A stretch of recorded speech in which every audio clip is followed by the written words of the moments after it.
ہمیں بس آپ کے ساتھ کچھ سوال پوچھنے ہیں ریگارڈنگ آپ کی لائف، آپ کی ایجوکیشن. وہ دور ایک تھا لیکن اس میں جذبہ بہت تھا اس زمانے میں.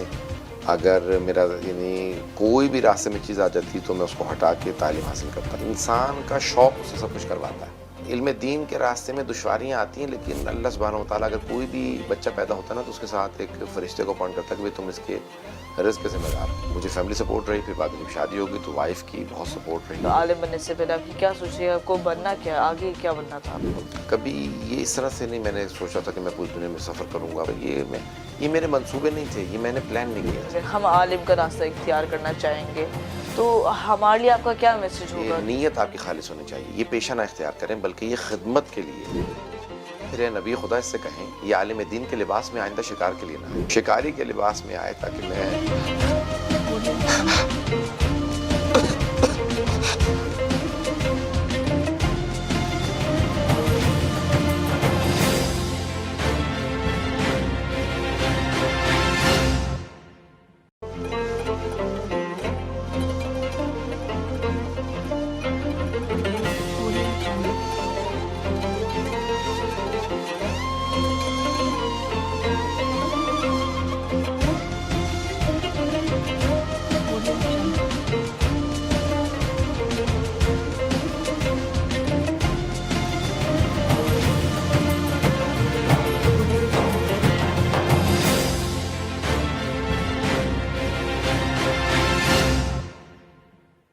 السلام علیکم، میرا نام سید قمر رضی ہے and welcome to Q N A with Qamar. ہم آج جوائن کیے گئے ہیں مولانا سید علی رضا رضوی کے ساتھ، اور ہمیں بس آپ کے ساتھ کچھ سوال پوچھنے ہیں ریگارڈنگ آپ کی لائف، آپ کی ایجوکیشن، آپ کی فیملی سپورٹ، کہ آپ کو کیا فیملی سپورٹ، آپ کی فائنینشیل کرائسس اگر آپ کو کوئی ہوئی ڈیورنگ یور جرنی. تو لیٹس اسٹارٹ ود آپ کی بیسک، آپ کی فرسٹ ایجوکیشن آپ کی. بسم اللہ الرحمن الرحیم. میری اسکولنگ برمنگھم میں رہی، انگلینڈ میں، یو کے. اور اس کے بعد پھر میں قوم مقدس گیا، وہیں سے میں نے ریلیجیس ایجوکیشن شروع کر دی تھی. 2 سال میں وہیں پڑھا، پھر اس کے بعد قوم مقدس چلا گیا، میں رہا، وہاں پڑھا. اور کئی سال تک وہاں پڑھنے کے بعد واپس آیا. پھر یو کے اندر بھی میں پڑھاتا رہا کچھ عرصہ. اس کے بعد پھر لندن آ گیا برمنگھم سے، وہاں پہ میں نے 4 سال پڑھایا. اس دوران پڑھتا رہا، تعلیم کنٹینیو کی. زیادہ تر پڑھاتا تھا، مجالس شروع کر دی تھی. 98 سے میں نے مجالس پڑھنا شروع کی، پھر کتابوں کی ٹرانسلیشن وغیرہ. زیادہ تر پڑھاتا تھا، پھر ریزیڈنٹ عالم. تو تعلیم کے دوران انسان جو ہے وہ ایک طالب علم کا جو زمانہ ہوتا ہے اس میں فائنینشیل تو مسائل ہوتے ہی ہیں. انسان جو ہے وہ ایک مختصر سے ایک وظیفے پہ یا شہریہ یا فیملی سپورٹ جو تھوڑی بہت ہوتی ہے، خود نوکری نہیں ہوتی، انسان فیملی سپورٹ سے تعلیم حاصل کرتا ہے. تو وہ دور ایک تھا لیکن اس میں جذبہ بہت تھا اس زمانے میں. اگر میرا کوئی بھی راستے میں چیز آ جاتی تو میں اس کو ہٹا کے تعلیم حاصل کرتا. اتنا مجھے شوق تھا پڑھنے کا. انسان کا شوق اسے سب کچھ کرواتا ہے. اگر انسان کو شوق نہ ہو تو انسان کچھ نہیں کر سکتا.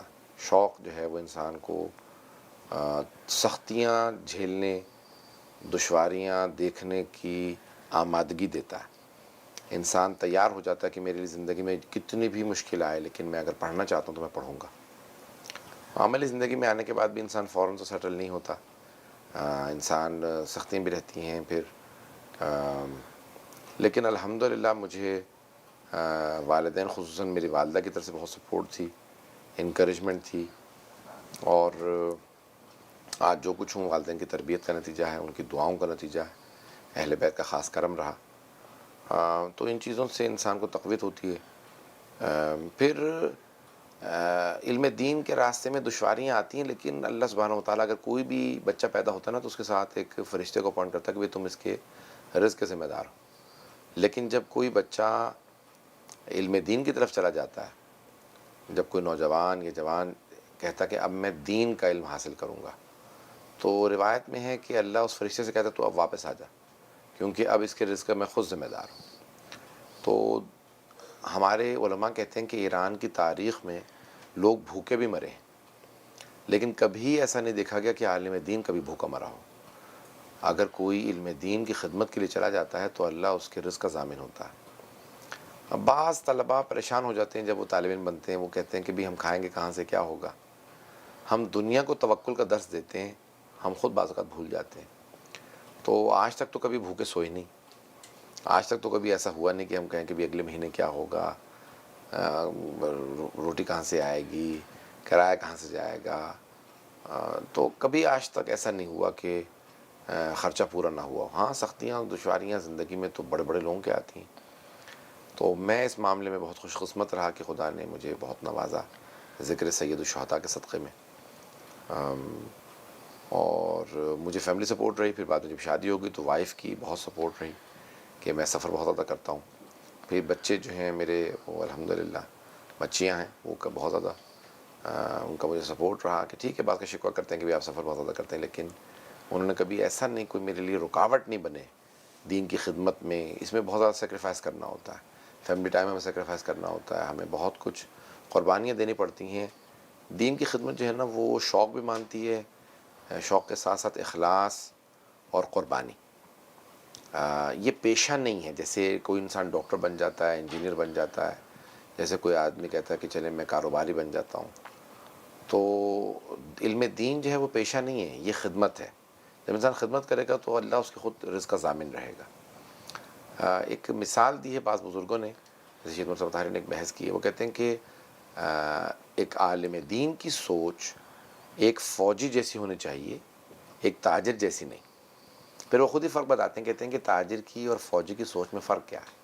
وہ کہتے ہیں کہ تاجر اگر دکان کہیں کھول لیتا ہے تو اگر کوئی اور وہاں دکان کھولے تو اس کو برا لگتا ہے کہ بھئی یہ تو میری تجارت میں اب شریک ہو جائے گا، میرے کاروبار میں شریک ہو جائے گا، میرے پروفٹ جو میں نے منافع کمانا تھا اس میں شریک ہوگا. پہلے 100 گاہک تھے، 100 کے 100 میرے پاس آتے تھے، اس نے دکان کھولی تو 50 اس کے پاس چلے جائیں گے، تو میرا جو ہے وہ منافع تقسیم ہو جائے گا. یہ تاجر کی سوچ ہوتی ہے. لیکن فوجی کی سوچ کیا ہوتی ہے؟ فوجی کہتا ہے پہلے ہم 100 سپاہی تھے تو ہم یہ سارا کام 100 افراد کرتے تھے، اب ایک اور آ گیا ہے تو ہمارا کام تقسیم ہو جائے گا، مدد ہو جاتی ہے. ہماری مدد ہو جائے گی، ہماری ذمہ داریاں بڑھ جائیں گی. تو عالم دین کی سوچ جو ہے وہ فوجی والی ہونی چاہیے، تاجر والی نہیں. تو جب ہم قربانی دیں گے تو پھر خود اللہ کسی کا ادھار نہیں رکھتا. جو اس کے دین کی خدمت کرتا ہے تو اللہ اس کو بہت نوازتا ہے. اچھا، تو آپ کے دین کے راستے پہ چلنے سے پہلے جب آپ ایجوکیشن آپ لے رہے تھے تب آپ کی کیا سوچ تھی؟ لائک عالم بننے سے پہلے آپ کی کیا سوچ تھی؟ آپ کو بننا کیا، آگے کیا بننا تھا آپ کو؟ دیکھیں بعض اوقات انسان بہت سے منصوبے بناتا ہے لیکن وہ اس کے منصوبے جو ہیں وہ کامیاب نہیں ہوتے. بعض اوقات انسان کوئی منصوبہ نہیں بناتا لیکن اللہ اس کو بہت زیادہ نوازتا ہے. ہم اگر اپنی نیتوں کو خالص رکھیں کہ بھی میں نے تو خدمت کرنی ہے، اللہ چھوٹے چھوٹے کاموں کے اندر بہت بڑی بڑی برکت ڈال دیتا ہے. بعض افراد بہت بڑے بڑے کام کرتے ہیں لیکن اس میں برکت نہیں ہوتی تو وہ بہت چھوٹا سا کام رہ جاتا ہے. تو جناب سید الشہداء بہت چھوٹے سے لشکر کے ساتھ گئے تھے، 72 افراد کے ساتھ، لیکن تاریخ کا وہ سب سے بڑا کارنامہ ثابت ہوا کیونکہ ان کا اخلاص اتنا عظیم تھا کہ اللہ نے کہا پھر میں جتنا حسین کو نوازوں گا کسی کو نہیں نوازوں گا. کیونکہ تو یہ کام ہمارے جو بھی منصوبے تھے لیکن اللہ نے جو ہمیں نوازا وہ ہمارے کاموں پہ نہیں نوازا، اس نے اپنی عظمت کے لحاظ سے ہمیں نوازا. جو ہمیں اگر نام دیا یا کوئی نعمت دی یا کوئی، تو وہ بہت کریم ہے. امام حسین کسی کا ادھار نہیں رکھتے. امام حسین کی کوئی راہ کے اندر کام کرے اگر وہ اس کا ہاتھ تھام لے تو اس کو بہت ترقی دیتے ہیں. اہل بیت جو ہے نا وہ بہت کریم ہے، خدا کریم ہے، اس نے اہل بیت کو بڑا کریم بنایا. تو میں کبھی یہ اس طرح سے نہیں میں نے سوچا تھا کہ میں پوری دنیا میں سفر کروں گا، پوری دنیا میں مجالس پڑھوں گا، پوری دنیا میں جاؤں گا، کوئی نام ہوگی، عزت ہوگا. یہ میرے منصوبے نہیں تھے، یہ میں نے پلان نہیں کیا تھا. میں تو یہ سوچ رہا تھا کہ میں پڑھوں گا، سیکھوں گا اور میں پھر دین کی خدمت کروں گا. لیکن پھر جو اب مجھے موقع ملا جو وہ پھر میرے اپنے ہاتھ میں نہیں تھا کہ میں یہ موقع حاصل کرتا. یہ پھر انہوں نے مجھے نوازا. جی.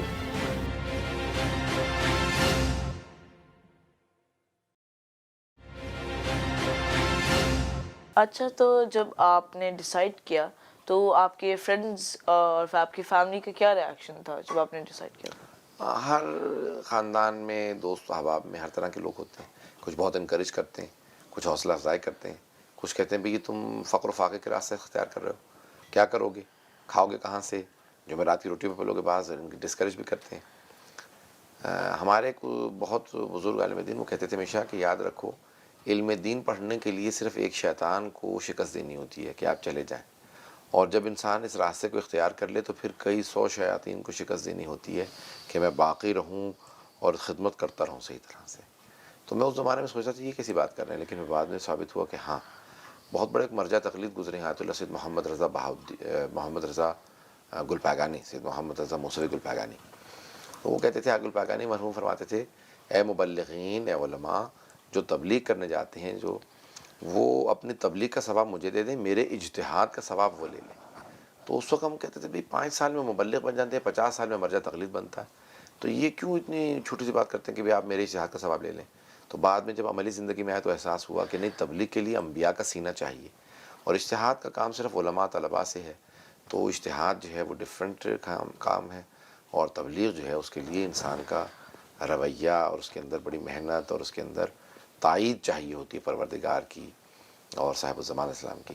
تو ہر طرح کے لوگ آتے ہیں, کوئی حوصلہ افزائی کرتا ہے, کوئی حوصلہ شکنی کرتا ہے, لیکن آپ کا اپنا اخلاص اور شوق جو ہے وہ آپ کو وہ خدا سے قریب کرتا ہے, اہل بیت سے قریب کرتا ہے, اور پھر وہ ترقی دیتا ہے. اچھا, تو جب آپ پڑھ رہے تھے تب آپ کا کبھی ایسا ہوا کہ کوئی انسیڈنٹ ہوا یا کسی وجہ سے کبھی آپ کا دماغ جیسے سوچا, کبھی خیال آیا کہ شاید یہ مجھے نہیں کرنا چاہیے, شاید میں کسی شاید میں اسے چھوڑ کے شاید میں کوئی نارمل جاب کرنا شروع کر دوں, کبھی آپ کا کوئی ایسے خیال آیا یا کوئی ایسے انسیڈنٹ جس کی وجہ سے ہوا؟ بعض افراد سے متعلق میں نے دیکھا کہ شاید ان کے ذہنوں میں ایسے خیال آئے ہوں کہ شاید میں نے غلط راستہ اختیار کیا, یا میں نے سختیاں بہت زیادہ دیکھیں, لیکن اکثر جو اس لائن میں گئے ہیں اگر وہ مخلص ہیں تو میں نے کبھی زندگی میں ایسا محسوس نہیں کیا, بلکہ میں نے ہمیشہ اس کا شکر ادا کیا. میں اپنے راستے سے بہت مطمئن تھا. شروع میں تو میں یہ بھی نہیں سمجھتا تھا کہ مجھے کوئی میرے پاس لندن میں گھر بھی ہوگا, گاڑی بھی ہوگی. یہی سوچتا تھا میں نے تو غربت کا راستہ اختیار کیا ہے اور میں نے صحیح راستہ اختیار کیا. میں اس وقت مطمئن تھا کہ میں نے اس میں صرف قربانیاں ہی قربانیاں دینی ہیں, لیکن اس میں مجھے بہت اللہ نے نوازا, مجھے اللہ نے بہت کچھ دیا جو میں تو قربانی کی نیت سے گیا تھا, لیکن اس نے مجھے بہت نوازا جو میں سوچ بھی نہیں سکتا تھا کہ مجھے اتنا نوازے گا, جو میرے وہم و گمان میں نہیں تھا, فکر و نظر میں نہیں تھا کہ مجھے اللہ اتنا نوازے گا. تو میں نے کبھی کبھی خدا نہ خاصا زندگی میں افسوس نہیں ہوا کہ میں کس راستے پہ چلا ہوں. یہ میں اچھا, تو مولانا اب ہم جیسے نارمل لوگوں کے لیے اگر ہم عالم کا راستہ اختیار کرنا چاہیں گے تو ہمارے لیے آپ کا کیا میسج ہوگا کہ ہم کیسے کریں, اور بیسکلی آپ ہمارے لیے کیا ایڈوائس دیں گے؟ ایک بات یاد رکھیں کہ علم دین کا راستہ انبیاء کا راستہ ہے, اہل بیت کا راستہ ہے. یہ لباس روحانیت ہے. تو اس میں سب سے جو اہم چیز ہے, آقا حسن زادہ عملی کہتے ہیں کہ حضرت علی علیہ السلام نے نفرین کی ہے اس پہ کہ جو لباس اہل بیت پہنے لیکن ان کے راستے کو نہ اپنائے, یعنی دنیا کے مقصد کو حاصل کرنے کے لیے اس راستے کو اپنائے. تو کبھی بھی پہلی بات کہ نیت آپ کی خالص ہونی چاہیے, یہ پیشہ نہ اختیار کریں بلکہ یہ خدمت کے لیے, یہ تبلیغ کے لیے انسان قربانی کے ساتھ جذبے کے ساتھ آئے کہ اگر مجھے قربانی دینی پڑے میں قربانی دوں گا. غلط نیت سے اس راستے کو اختیار نہ کریں کبھی بھی, پہلی بنیادی چیز ہے. ایک واقعہ سنانا چاہتا ہوں, ٹائم ہے؟ جی. حضرت نبی سلیمان کا واقعہ علماء نے ان سے حکایت کے طور پہ سن لیں, بے شک چاہے واقعہ سن لیں, کہ ان کی حکومت جنگلوں پہ بھی تھی, دریاؤں پہ بھی تھی, جانور.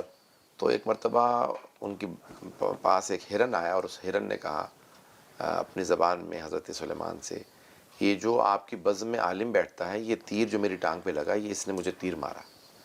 تو حضرت سلیمان نے فوراً اس عالم سے پوچھا کہ تم نے اس کو تیر کیوں مارا, یہ میرے پاس شکایت لے کے آیا تمہاری.